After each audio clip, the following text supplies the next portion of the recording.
வணக்கம்.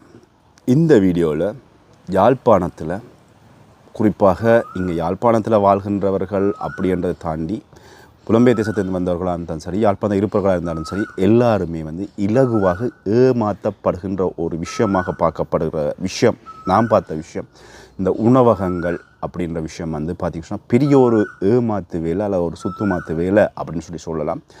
ஒரு உணவை நாங்கள் வாங்கி சாப்பிடுகின்ற பொழுது அந்த உணவில் நாங்கள் எதிர்பார்க்கின்ற அத்தனை சுவைகளும் அல்லது எங்களுடைய நாட்டினுடைய சுவைகள் எல்லாம் இருக்கிறதா அப்படின்னு சொன்னால் அது பெரிய ஒரு கேள்விக்குறியான விஷயமா இருக்கிறது. இது சம்பந்தமாக தான் இந்த வீடியோவில் முற்றுமுழுதாக பார்க்க போகிறோம். அதுக்கு முன்பதாக நீங்கள் யாராவது யாழ் மாவட்டத்தில் நீங்கள் எதிர்பார்த்த உணவகங்களில் உணவு சாப்பிட போய் ஏமாந்திருந்தால் இது சம்பந்தமாக உங்களுடைய கருத்துக்களை என்னுடைய கருத்து பட்டியலில் பகிர்ந்து கொள்ளுங்கள் அப்படின்னு சொல்லிக்கொண்டு என்னுடைய சேனலுக்கு புதிதாக வருபவர்கள் என்னுடைய சேனலை சப்ஸ்கிரைப் பண்ணி, லைக் பண்ணி, கமெண்ட் பண்ணி ஆதரவு தாங்க. இது பற்றிய உங்களுடைய கருத்துக்களை எங்களோடு பகிர்ந்து கொள்ளுங்கள். இதில் போலாம். வடபகுதியை பொறுத்தவரையில் புலம்பெயர் தேசத்திலேருந்து வருகின்ற எங்களுடைய தமிழ் சகோதரர்களாக இருந்தாலும் சரி, டூரிஸ்டாக இருந்தாலும் சரி, அல்லது இங்கே இருக்கின்ற ஓரளவுக்கு பணபலம் படைத்தாலும் சரி, அல்லது கீழ்மட்ட தொழிலாளர்களாக இருந்தாலும் சரி, எல்லாருமே ஒரு நாள் விடுமுறை நாளையாவது ஒரு உணவகத்தில் போயிட்டு சுவையாக அறுசுவையாக சாப்பிடணும் அப்படின்னு சொல்கிறது எல்லாருடைய விருப்பமாகவும் இருக்குது. ஆனால் இங்கே வடபகுதியில் இருக்கின்ற உணவகங்களில் அல்லது இந்த வவுனியா தாண்டி அதுக்கப்புறமாக அல்லது இலங்கையிலேயே பார்த்திங்கன்னு சொன்னால் இது ஒரு பெரிய ஒரு பிரச்சனையாக இருக்குது. இங்கே வீதிகளில் பார்த்திங்கன்னு சொன்னால் நிறைய உணவகங்கள், வீதிக்கு ஒவ்வொரு முலத்துக்கு மூலம் உணவகங்களினுடைய பெயர்கள் குறிப்பிடப்பட்ட விளம்பர பதாகைகள் ஆங்காங்கே இருக்கிறது அப்படின்றதுல மாற்ற கருத்து இல்லை. நிறைய உணவகங்கள் இங்கே மூடப்பட்டிருக்கின்றன. நிறைய உணவகங்கள் நடந்து கொண்டிருக்கின்றன. நிறைய உணவகங்கள் பார்த்திங்கன்னா சொன்னால் சொல்லப்படுகின்ற பெயர் அங்கே விற்கப்படுகின்ற பொருளினுடைய விலைக்கேற்ற வகையில் தரமானதாக இருக்கிறதா அப்படின்னு சொல்லி பார்த்திங்கன்னு சொன்னால் கேள்விக்குறி. அண்மையில் ஒரு உணவகத்தில் உணவை வாங்கிவிட்டு அந்த உணவை கொண்டு சாப்பிட முடியவில்லை அப்படின்னு சொல்லி வீட்டில் நிற்கிற நாய்க்கு வச்சாலும் சாப்பிட்றதில்ல, இல்லை வெளியில் நிற்கிற காகமாக இருந்தாலும் சரி அல்லது பறவைகளாக இருந்தாலும் சரி அதை கூட சாப்பிடாமல் அந்த சாப்பாடு இன்று வரைக்கும் கிடந்து மணக்கிற சம்பவம் கூட இடம்பெறுகிறத காணக்கூடிய இருக்குது. இதில் இன்னொரு விஷயம் என்னென்னு சொன்னால், இப்போ புலம்பெயர் தேச மதத்தில் இங்கே நாட்டுக்குள்ளே வருபவர்களாக இருந்தாலும் சரி, இங்கே இருக்கின்றவர்களாக இருந்தாலும் சரி, விரும்பி சாப்பிடணும் அப்படின்னு யோசிக்கின்ற ஒரு விஷயம் இந்த பிரியாணி, ஃப்ரைட் ரைஸ், அதே மாதிரி இந்த பீஸா, அதே மாதிரி இந்த வெளிநாட்டு வகை உணவுகள் அல்லது உயர்தர உணவுகளை விரும்புகிறார்கள். இது அது ஏற்றுக்கொள்ளக்கூடிய ஒரு விஷயமாக தான் பார்க்கப்படுறது. என்ன சொன்னால், எல்லாருடைய மனசுலையும் உணவு வகைகள் அப்படின்ற பொழுது நெடுக வீட்டில் சோறு கறி சாப்பிட்றோம், உணவகத்துக்கு போகின்ற பொழுது கொஞ்சம் வித்தியாசமான டேஸ்ட்டில் உள்ள உணவை சாப்பிடணும் அப்படின்னு நினைக்கிறதுல அது தப்பு இல்லை. ஆனால் உணவகங்களில் அங்கே ஒவ்வொரு உணவகத்துலையும் போணுச்சுன்னா அங்கே நிற்கின்ற வெயிட்டர்ஸ், அதாவது உணவகத்தினுடைய வரவேற்பாளராக இருந்தாலும் சரி அல்லது மேசையில் உணவை பரிமாறுகின்றவராக இருந்தாலும் சரி, குஷியில் வேலை செய்கின்றவர்களாக இருந்தாலும் சரி, எல்லாருமே பார்த்திங்கன்னு சொன்னால் ஒரு டிப்டப்பான ஆடைகளை போட்டுக்கொண்டு நின்று தான் பார்த்திங்கன்னு சொன்னால் உணவுகளை பகிர்றதுலேருந்து உணவகங்களில் உணவை கொடுப்பதிலிருந்து எல்லா விஷயங்களும் அப்படி தான் செய்கிறாங்க. ஆனால் இவைகள் எவையுமே இங்கே சரியான சுவையில் இல்லை. எல்லாரையும் போய் வரவேற்கின்ற பொழுது இன்முகத்தோடு வரவேற்கிறாங்க, சந்தோஷமாக கூப்பிட்றது மட்டும் இல்லாமல் உணவகத்தில் அந்த உணவை சரியான முறையை தரணும் அப்படின்றதுக்கு அவங்க முயற்சிக்கிறாங்க. ஆனால் உணவகத்தில் சமைக்கின்ற சமையலாளரோ அல்லது உணவகத்தில் சொல்லப்படுற விலைக்கேற்ற வகையில் உணவகத்தின் அந்த பொருட்களுடைய தரம் இருக்கிறதா அப்படின்னு சொல்லி பார்த்தீங்கன்னு சொன்னால் ஒரு கடைகளிலும் தரம் இல்லை. இல்லை இன்னும் சொல்லப்போனால் சில நேரங்கள் நீங்கள் பார்சல் கட்டுவீர்களாக இருந்தால் அந்த பார்சலோட அளவு ஒரு சிறிய பார்சலாக தான் கட்டித்தராது. அது சில நேரங்கள் நம்ம சொல்லலாம், இது சாமான் விலை, பொருள் விலை, அதனால் எங்களுக்கு அந்த விலைக்கு எங்களுக்கு சாப்பாடு தர முடியலைன்னு ஒத்துக்கொள்கிறோம். ஆனால் ஒரு வாடிக்கையாளராக நான் உள்ளே வருகின்ற பொழுது நான் எதிர்பார்க்கின்ற விஷயங்கள், எதிர்பார்க்கின்ற சுவைகள் அல்லது ஒரு பார்சலை கட்டி கொண்டு நான் சாப்பிட முடியலை அப்படின்ற பொழுது ஒரு மிருகத்துக்கு நான் வைக்கின்ற பொழுது அந்த மிருகம் அந்த உணவை தவிர்க்கிறது அப்படின்ற பொழுது இங்கே அளவுக்கு அதிகமான ரசாயன பொருட்கள் இங்கே கலக்கப்பட்ட உணவுகள் தான் விற்கப்படுகிறது அப்படின்றதில் மாற்று கருத்து இல்லை. இதில் இன்னும் ஒரு விஷயம் என்னென்னு சொன்னால், இப்போ நீங்கள் ஒரு உணவகத்தில் போயிட்டு குறிப்பாக சொன்னால் பிரியாணி நீங்கள் வாங்க போனீங்கன்னா இங்கே பிரியாணி அப்படின்றது எங்களுடைய எதிர்பார்ப்புக்கு பிரியாணி இங்கே இருக்கிறதா இல்லைன்னு பார்த்தீங்கன்னு சொன்னால், பிரியாணி எங்களுடைய எதிர்பார்ப்புக்கு ஏற்ற வகையில் பிரியாணி இங்கே இல்லை. இங்கே பிரியாணி அப்படின்னு சொல்கிறாங்க சொன்னால், சோறு ஏற்கனவே தயார் நிலையில் இருக்கிறது, குளிர்சாதன பெட்டியில் அந்த சோறு எடுக்கிறாங்க.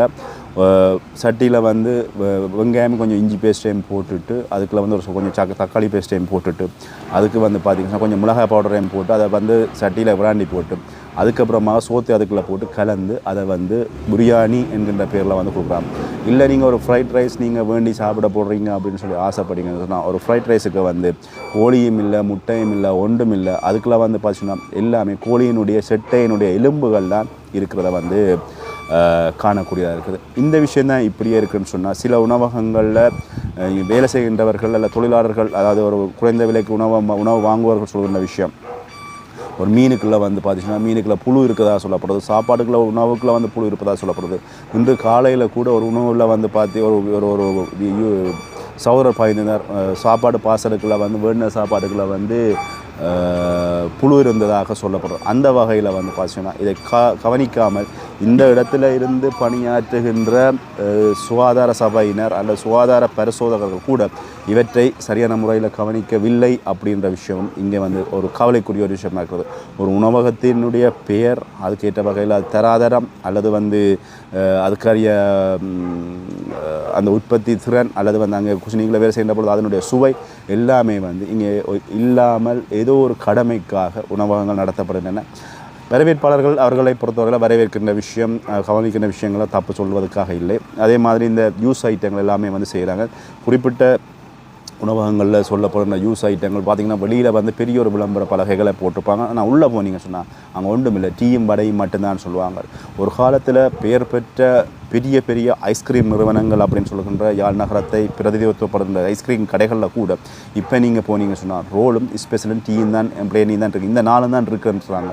இல்லை மிச்சத்தை வந்து கேட்டால் அது இல்லை இது இல்லை, அப்படி சாப்பாடு இல்லை, இந்த சாப்பாடு இல்லை, இங்கே எங்கள்கிட்ட அதை விற்க முடியலை, அதெல்லாமே பெரிப்பாட்டிட்டோம் அப்படின்னு சொல்கிறாங்க. ஆனால் ஒரு குணம் தருகின்ற பொழுது அந்த மெனு கார்டை தருகின்ற பொழுது மெனு கார்டில் இருக்கின்ற விஷயங்களில் வந்து எதுவுமே இல்லை. மெனு கார்டை கொண்டு வந்து வைக்கிறாங்க, வச்சதுக்கப்புறமா கேட்டால் சாப்பாடுகள் இல்லை அப்படின்னு சொல்லி சொல்கின்றாங்க. மிக வேதனையான ஒரு விஷயம். இந்த விஷயம் என்னென்னு சொன்னால், நாங்கள் பணத்தை கொடுக்குறோம், ஒரு உணவகத்தினுடைய பேரை விளம்பரப்படுத்துகின்ற இந்த யூடியூப் சகோதரர்கள் அதை வந்து கவனத்தில் கொள்ளணும்னு சொன்னால், இங்கே நிறைய யூடியூப் சகோதரர்கள் நிறைய உணவகங்களில் போயிட்டு நிறைய விளம்பரப்படுத்துகிறார்கள்.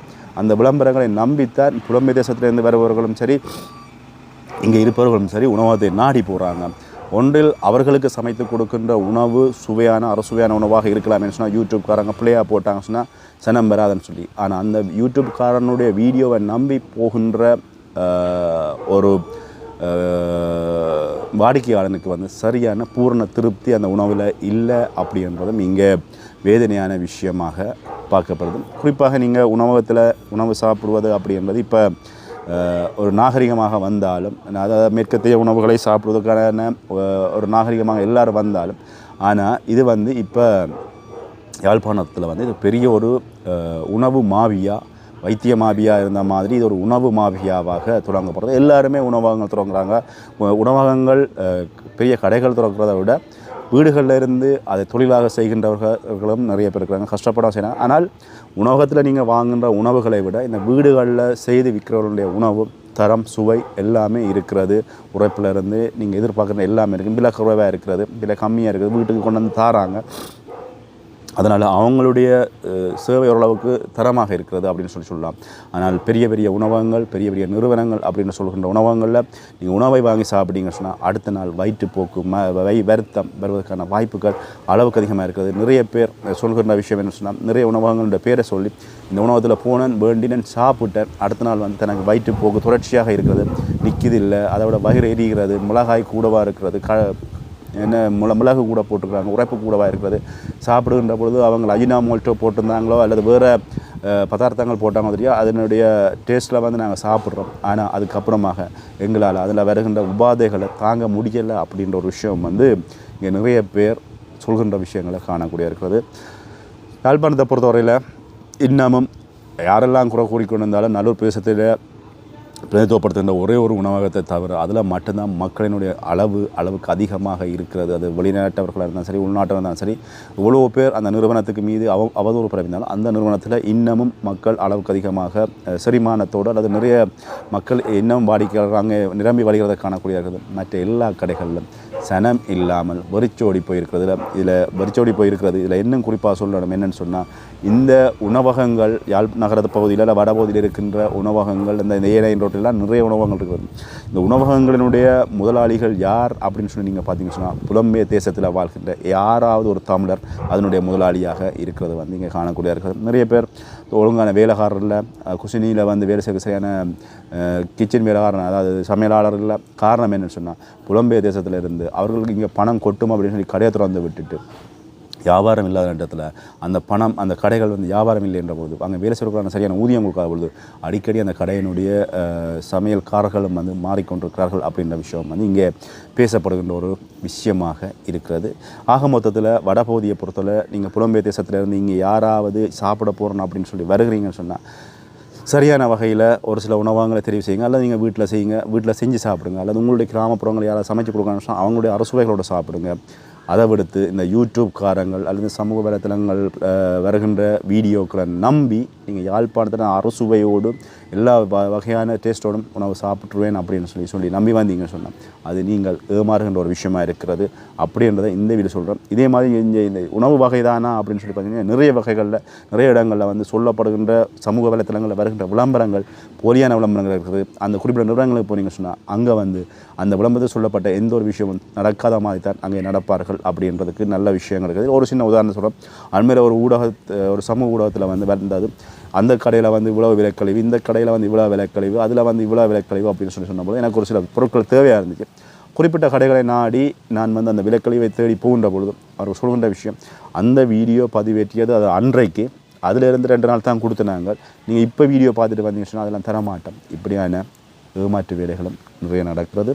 அதுவும் பாருங்க, குறிப்பாக யார் டார்கெட் அப்படின்னு சொன்னால் புலம்பெயர் தேசத்தில் நீங்கள் வருபவர்கள் அல்லது வெளிநாட்டிலேருந்து வேறு நாடுகளிலேருந்து வருபவர்கள் அல்லது வந்து வேறு மாவட்டங்கள்லேருந்து வருபவர்கள் தான் இந்த மாஃபியாக்களில் வந்து மாட்டப்படுறாங்க. மிக மிக அவதானமாக இருங்க அப்படின்ற ஒரு விழிப்புணர்வுக்காக இந்த வீடியோ சொல்லிக்கொண்டு மீண்டும் இன்னொரு வீடியோவில் சந்திப்பேங்கிற நம்பிக்கையோடு விடைபெறுகிறேன். நன்றி.